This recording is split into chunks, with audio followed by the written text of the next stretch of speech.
السلام علیکم دوستو کون آدمی دولت مند نہیں ہونا چاہتا؟ دوستو دولت ایک ایسی چیز ہے جسے ہر کوئی حاصل کرنا چاہتا ہے، لیکن کیا آپ نے کبھی سوچا ہے کہ اگر آپ کے پاس بہت زیادہ دولت آ جائے تو آپ اس کو کیسے استعمال کریں گے؟ دوستو آگے بڑھنے سے پہلے ہم آپ سے ایک گزارش کرتے چلیں کہ آپ ہمارے اس چینل افلاطون چوہدری کو لائک کیجئے، سبسکرائب کیجئے اور بیل آئیکن پر ضرور کلک کیجئے تاکہ آپ کو ہماری ہر نئی اپلوڈ کی جانے والی ویڈیو کا بروقت نوٹیفیکیشن مل سکے۔ بے شک دولت بھی اللہ تعالیٰ کی دی ہوئی نعمتوں میں سے ایک بہت بڑی نعمت ہے، لیکن اللہ تعالیٰ کی دی ہوئی نعمتوں کی قدر کرنا بھی اتنا ہی ضروری ہے، اور اگر اللہ تعالیٰ کی دی ہوئی نعمتوں کی قدر نہ کی جائے تو پھر اس کا انجام کیا ہوتا ہے؟ دوستو آج ہم بات کرنے والے ہیں ایسے ہی ایک شخص کے بارے میں جس کو اللہ تعالیٰ نے بے انتہا دولت سے نوازا، لیکن اس سے ایسی کیا غلطی ہوئی کہ اللہ تعالیٰ نے اس سے اتنی بڑی نعمت چھین لی، اور وہ بالآخر کس انجام تک پہنچا؟ دوستو یہ بات ہے 70 اور 80 کی دہائی کی۔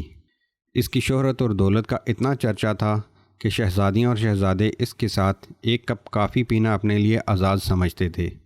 ایک دفعہ وہ کینیا میں موجود اپنے وسیع و عریض فارم ہاؤس پہ چھٹیاں گزار رہا تھا کہ اس کی کمسن بیٹی نے آئس کریم اور چاکلیٹ کی خواہش کا اظہار کیا۔ اس نے اپنا ایک جہاز بمِ عملہ پیرس بھیجا، جہاں سے آئس کریم خریدنے کے بعد جنیوا سے چاکلیٹ لے کر اسی دن جہاز واپس کینیا پہنچا۔ اس کے ایک دن کا خرچ $1,000,000 تھا۔ London, Paris, new York, Sydney سمیت دنیا کے 12 مہنگے ترین شہروں میں اس کے لگژری محلات تھے۔ اسے عربی نسل کے گھوڑوں کا بہت شوق تھا۔ دنیا کے کئی ممالک میں اس کے خاص استبل تھے۔ اس کی دی ہوئی طلاق آج تک دنیا کی مہنگی ترین طلاق سمجھی جاتی رہی ہے، جب اس نے $875 ملین اپنی امریکی بیوی کے منہ پر مارے اور اسے طلاق دے دی۔ اس کی ملکیت میں جو یاٹ تھی وہ اپنے دور کی سب سے بڑی یاٹ تھی، جو اس وقت بادشاہوں کو بنصیب نہ تھی۔ اس یاٹ میں 4 ہیلی کاپٹرز ہر وقت تیار رہتے تھے، جبکہ 610 افراد پر مشتمل خدام اور عملہ تھا۔ وہ یاٹ بعد میں اس سے برونائی کے سلطان نے خریدی اور اس سے ہوتی ہوئی ڈونلڈ ٹرمپ تک پہنچی۔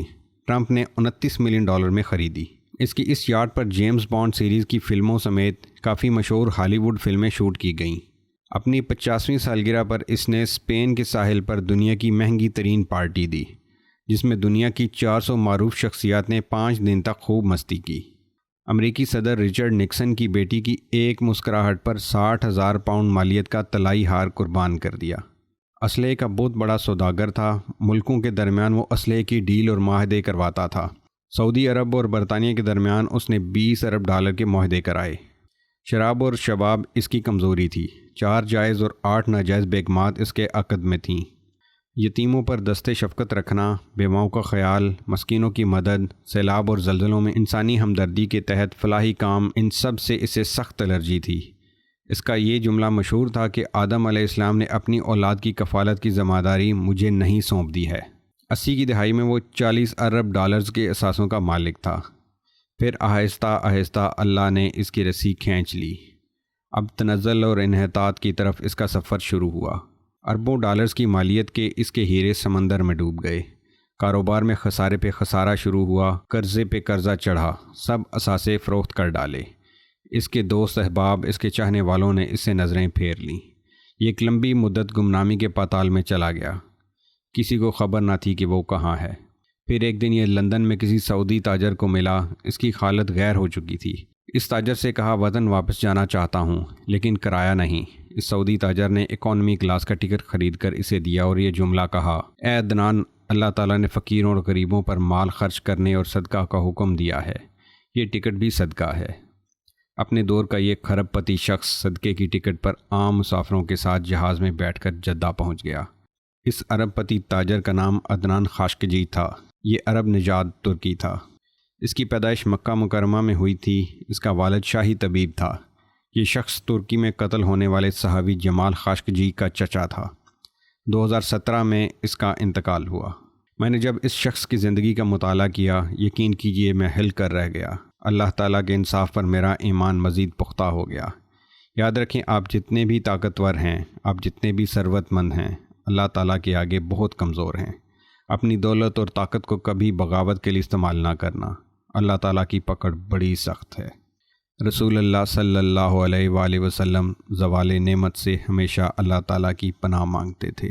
دوستو عام طور پر دیکھا گیا ہے کہ جب اللہ تعالیٰ کسی کو بہت زیادہ دولت سے نوازتا ہے تو جو سب سے پہلی چیز اس میں پیدا ہوتی ہے وہ ہے تکبر۔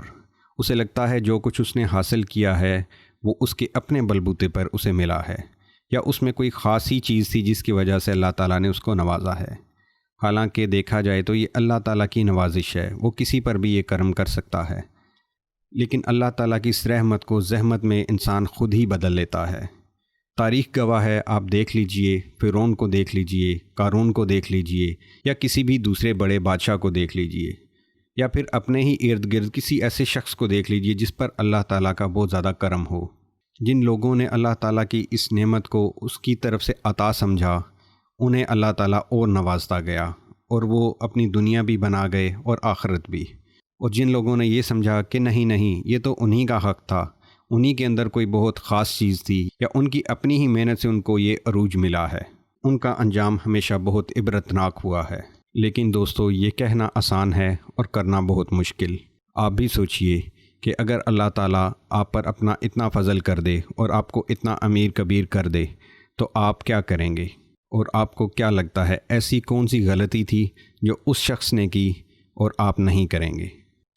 دوستو، آپ کو آج کی ہماری یہ ویڈیو اگر پسند آئی تو اسے لائک کیجئے اور اپنے دوستوں کے ساتھ شیئر بھی کیجئے، اور اس کے بارے میں آپ کی کیا رائے ہے وہ کمنٹ سیکشن میں ہمیں کمنٹ کر کے ضرور بتائیے۔